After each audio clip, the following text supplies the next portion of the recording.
So when a super rich, connected, important person needs health care, they can get it. But the rest of you go pound sand. That's our system. So we all know the guy who created Dilbert, Scott Adams, friend of the show. And so he thoroughly hates me, but I don't hate him back. I appreciate Dilbert, and he got upset that he got COVID wrong, and I pointed it out on Twitter, and so he thinks I'm dumb because I wasn't as dumb as him, I guess. But anyway, I feel for him because he's got prostate cancer that is metastasized, and he's, the end of his life is, he can see it. So President Trump, when he found out that Scott Adams had prostate cancer that had metastasized to his bones, he called him, and he told Scott Adams, hey, if there's anything I could do to help you, let me know, and I'll help you. So Scott Adams was supposed to get a new drug, a treatment with an IV to help treat his cancer. And if he doesn't get it soon, he's fading fast. And if he doesn't get it soon, he's going to die sooner. So he tweeted this out. This was on November 2nd. On Monday, I will ask President Trump via Twitter to help save my life. He offered to help me if I needed it. I need it. As many of you know, I have metastasized prostate cancer. My healthcare provider, Kaiser of Northern California, has approved my application to receive a newly FDA-approved drug called Pluvicto. But they have dropped the ball in scheduling the brief IV to administer it, and I can't seem to fix that. So he's supposed to get this treatment, and they have a scheduling problem, or they screwed up the scheduling, and I guess he can't get back on the schedule. And so he literally asked the president of the United States to intervene on my behalf with Kaiser of Northern California, which is a healthcare provider in California. It means Caesar, Jimmy. Caesar, yes. I am declining fast. I will ask President Trump if he can get Kaiser of Northern California to respond and schedule it for Monday, meaning today.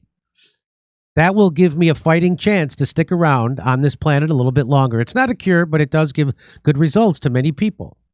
And I hope he gets that treatment. I hope Scott Adams gets that treatment. Mm-hmm. I don't wish ill on Scott Adams at all. RFK, boom. Scott, how do I reach you? The president wants to help. Well, the president already has his number because the president called him and offered to help him when he found out he had cancer. So the president it's amazing what he's doing for one guy. So someone named Chamath Palihapita says, just connected you guys via text. Oh, so, yeah. He's like Timu Vivek Pastrami. Oh, so this guy has both their numbers, so he just texted them both. Okay. There it is. On it. Donald Trump retweets him. On it. Nice. Now, this is a nice thing for Trump to do. It's nice for RFK to do. I want Scott Adams to get his cancer treatment, no doubt. Not the rest of you. Blah, blah, there it is. Since the drug was first approved by the FDA in 2022, Kaiser's doctors have treated more than 150 patients with it. We know this drug and this disease, Kaiser Permanente said. And Kaiser Permanente said that Adams' oncology team was working closely with him. And next steps, so they're getting on it. Benny Johnson tweets out, "Wow, the Trump administration has stepped up to help Scott Adams get the treatment he needs and fights for God bless Scott and God bless the Trump administration for standing by him." Eric Doherty, an incredible story in 3 parts. Scott Adams goes on Twitter, says his healthcare provider dropped the ball on scheduling. President Trump's team immediately intervenes. Scott gets the help he's needed. This is why Twitter is the best. So is the Trump administration. Amazing work.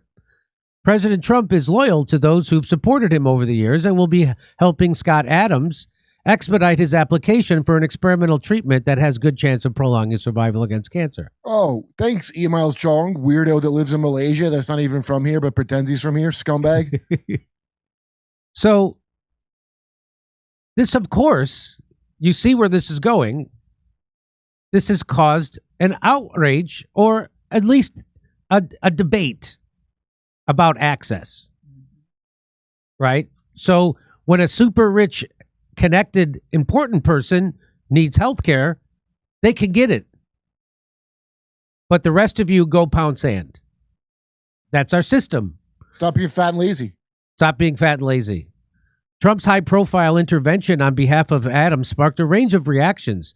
There are those who declared that, well, I just showed you the ones who said Trump's a treasure, he's a treasure, and Trump is doing a great job. Others said that Adams' plight was an example of how American healthcare system is broken, or that a managed care organization like Kaiser fails its patients.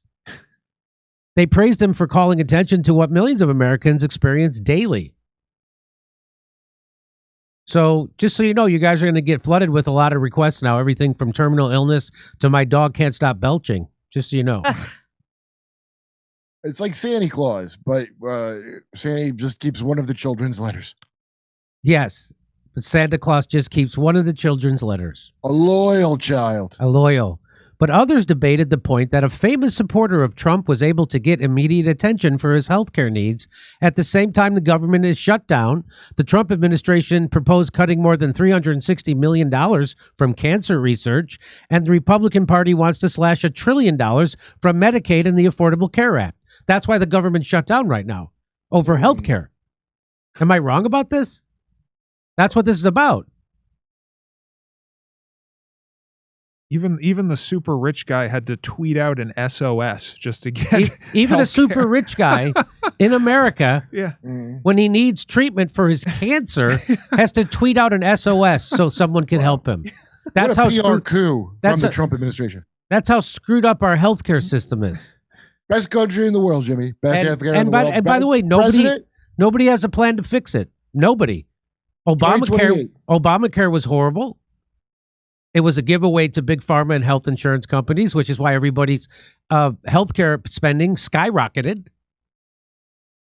The Republicans don't have a plan, as Marjorie Taylor Greene has lamented on camera. That where is my party's plan for healthcare? My kids are going to be able to avoid to afford their health insurance premiums.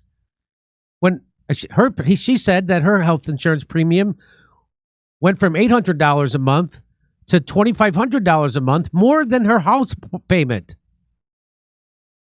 So it's both parties.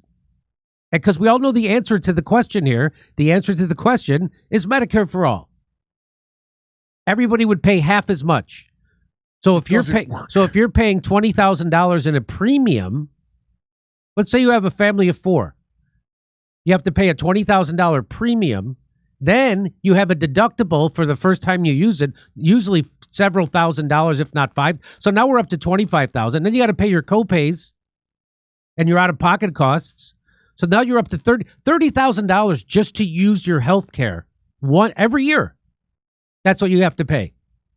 So if we had Medicare for all, that would go down to about $10,000. Just so you know. And I can't find the clip of Donald Trump praising when he was in Ireland. And it was either he broke his arm or somebody with him broke his arm, and they went to get it fixed. They got it fixed, cost $5.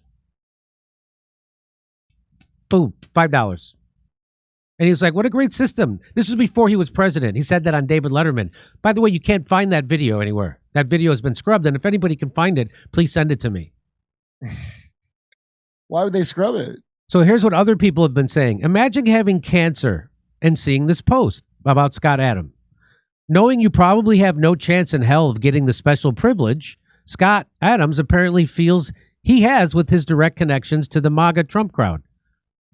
Yeah, well... Charlie in the Chocolate Factory reminds me of. I need a penis reduction. You don't see me bugging the president about it. So is it who you know to get health care? Yes. Yes. Hope he gets help, but this is a bad look. If my father had posted back in 2019, would he have gotten help from the metastatic prostate cancer that took his life? Something tells me no. Yeah, the answer is no. Scott Adams says, best president ever. Grigori says, if you can say the president was instrumental in saving your life, I'm guessing you're on a very short list. I'm so glad to see you posting this way. Catherine from Massachusetts says, aren't you worth about $20 million to Scott Adams? It's really expensive treatment. And you're still calling in special favors to get your health care covered while the rest of us just suffer or sometimes die for lack of treatment? Maybe consider using your platform to call for reform for our broken for-profit healthcare system. No kidding. Instead of just calling in favors for yourself. I think I would do both. I would definitely call in a personal favor if it was me. I do not begrudge Scott Adams for calling in a personal favor to help extend his life with the cancer treatment. But maybe after you're alive, mention something about it. I know right now you don't want to say nothing because you don't want the treatment to stop. You might have to pay out of pocket.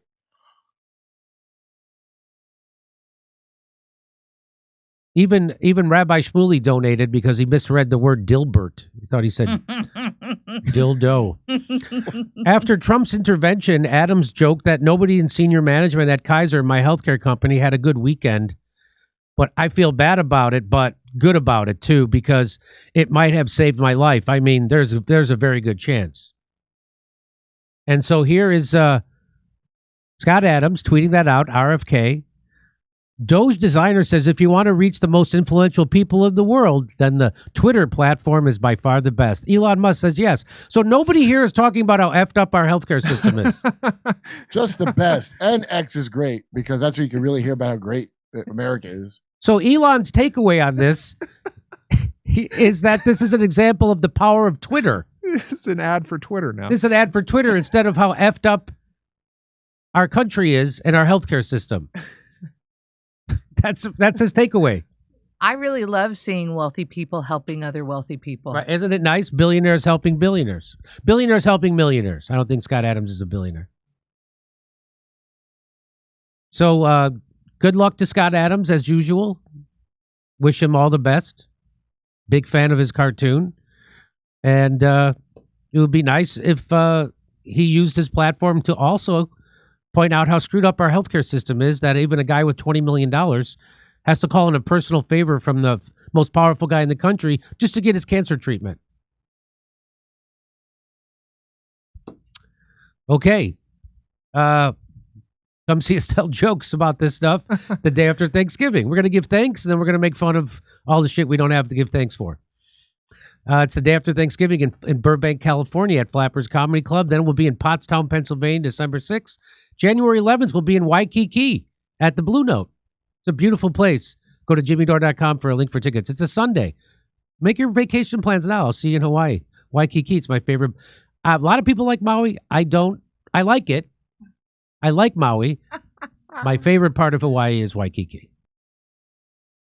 Hey, for years the signs have been clear, but most Americans ignored them. Now the storm beneath the dollar is impossible to miss. Gold has broken through $4,000 an ounce. Silver past $50. And it isn't luck, it's logic. When governments spend beyond their means, when every crisis is met with another trillion printed out of thin air, the value of your money must fall. History proves it. Every time a currency weakens, gold and silver rise to reveal the truth. These metals don't depend on promises. They don't vanish when confidence collapses. They endure. That's why the world's strongest institutions are moving into physical gold, quietly but decisively. Now is your moment to do the same. Call 800-476-7790 right now or visit jimmylovesgold.com. Take what you've built and make it real before the next headline reminds you that paper wealth is just that, paper. Come see us in Australia. Second show's added in Melbourne, Sydney, and Brisbane. We'll see you in Burbank, California, the day after Thanksgiving. It's a Friday. And then Pottstown, Pennsylvania, December 6th. Plus, January 11th, we're going to be in Waikiki at the Blue Note. Tickets not available yet for them, but go to jimmydore.com for a link for all the other tickets.